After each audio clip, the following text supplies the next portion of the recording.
بسم اللہ الرحمن الرحیم نحمدہ و نصلی علی رسول الکریم۔ عزیز دوستو، رضا خانی اکثر یہ اعتراض کرتے ہیں کہ حکیم الامت مولانا اشرف علی صاحب تھانوی نور اللہ مرکزہ کے والد صاحب جو ہے وہ نامرد تھے۔ یہ واحیات اعتراض کرتے ہوئے ان کو کچھ شرم نہیں آتی۔ شرم آئے بھی کیسے؟ وہ تو سکھائی نہیں گئی ان کے مسلک میں۔ پھر میں اس کا جواب آپ کو یہ دینے سے پہلے ایک بات یہ کروں کہ جب بھی رضا خانی آپ کو پر یہ اعتراض کرے کہ حضرت تھانوی کے والد نامرد تھے تو ان سے اس بات کی دلیل مانگیں۔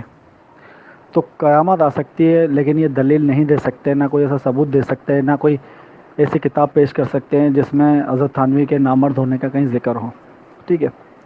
بات دراصل یہ ہے کہ حضرت تھانوی رحمۃ اللہ علیہ کے والد صاحب کو کوئی بیماری لاحق ہو گئی تھی،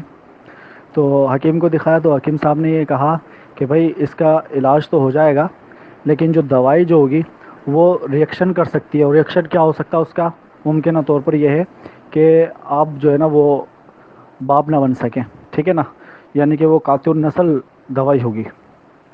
لیکن عام مشاہدہ یہ ہے ہمارا کہ ڈاکٹر کوئی دوائی لکھتے ہیں، ہمیں کوئی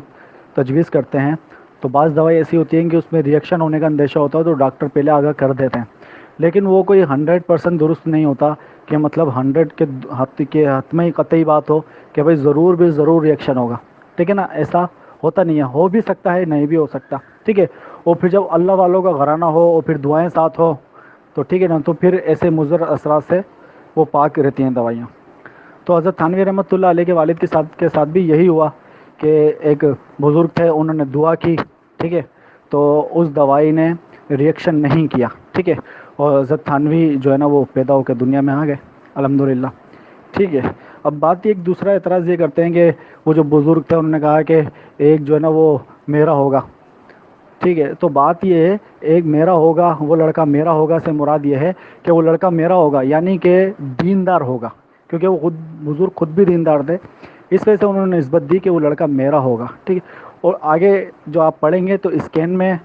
آپ پڑھ لیں گے واضح طور پہ، اس میں لکھا ہوا ہے کہ دوسرا لڑکا دنیا دار ہوگا، ٹھیک ہے، یعنی کہ بات واضح ہو گئی کہ ایک دیندار ہوگا اور ایک دنیا دار ہوگا، تو یہ بات یہاں پر ختم ہو جاتی ہے، ٹھیک ہے، حضرت تھانوی کے والد صاحب کے متعلق۔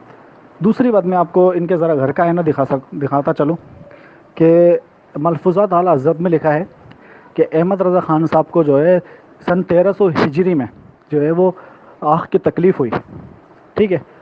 تو حکیم کو دکھایا تو اس میں نے کہا کہ یہ جو ہے نا وہ آنکھ میں آپ کے پانی آ رہا ہے اور تقریباً جو ہے نا 20 سال کے عرصے بعد جو ہے نا ہو سکتا ہے 1320 تک جو ہے آپ کی آنکھیں بالکل دیکھنا بند ہو جائیں، ٹھیک ہے۔ پھر 16 سال بعد یعنی کہ سن 1316 میں پھر یہی بیماری ہوئی، آنکھ میں پانی آیا، تو پھر حکیم کو بلایا، پھر حکیم نے کہا کہ بھئی 4 سال کا اور وقت ہے اس آنکھ میں، لیکن یہ ہے کہ آپ کی آنکھ جو ہے نا وہ ختم ہو جائے گی۔ لیکن احمد رضا خان صاحب لکھتے ہیں کہ وہ 30 سال گزر گئے لیکن میری آنکھ کو کچھ نہیں ہوا۔ اب دیکھیں یہاں پر بھی حکیم کی بات غلط ہو گئی،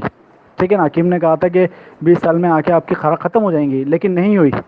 ٹھیک ہے۔ اب حضرت تھانوی والے معاملے میں بھی یہی ہوا ہے، حضرت تھانوی والے کے والد والے معاملے میں بھی کہ حکیم نے جو بات کہی تھی اس کے برخلاف ہو گیا، ٹھیک ہے۔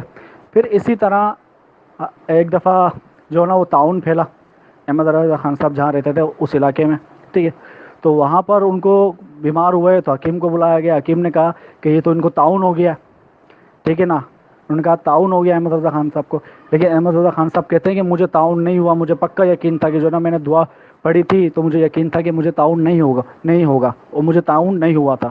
ٹھیک ہے۔ تو بات یہ ہے کہ جب احمد رضا خان دعا کی وجہ سے طاعون سے بچ سکتا ہے، ٹھیک ہے، تو حضرت تھانوی کے والد صاحب کیوں دعا سے جو ہے نا وہ مضر اثرات سے، دوائی کے مضر اثرات سے محفوظ نہیں رہ سکتے۔ دوسری بات کہ انہوں نے نامرد ہونے کے حوالے سے بات کی تھی، میں اس کا جواب اس طرح دوں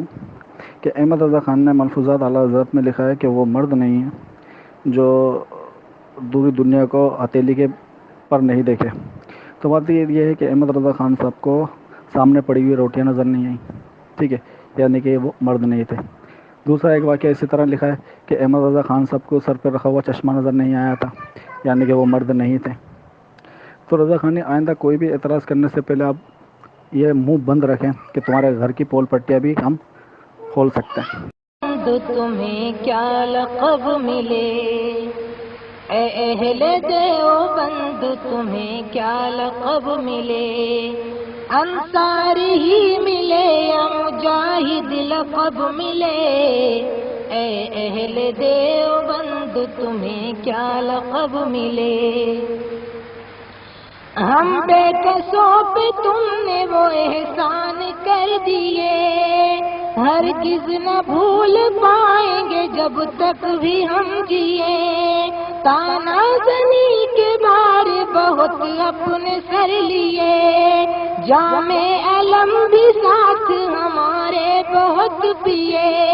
غم خوار یا محسن ملے، غم خوار یا محسن ملے، کیا کیا لقب ملے، اے اہل دیوبند تمہیں کیا لقب ملے، اے اہل دیوبند تمہیں کیا لقب ملے۔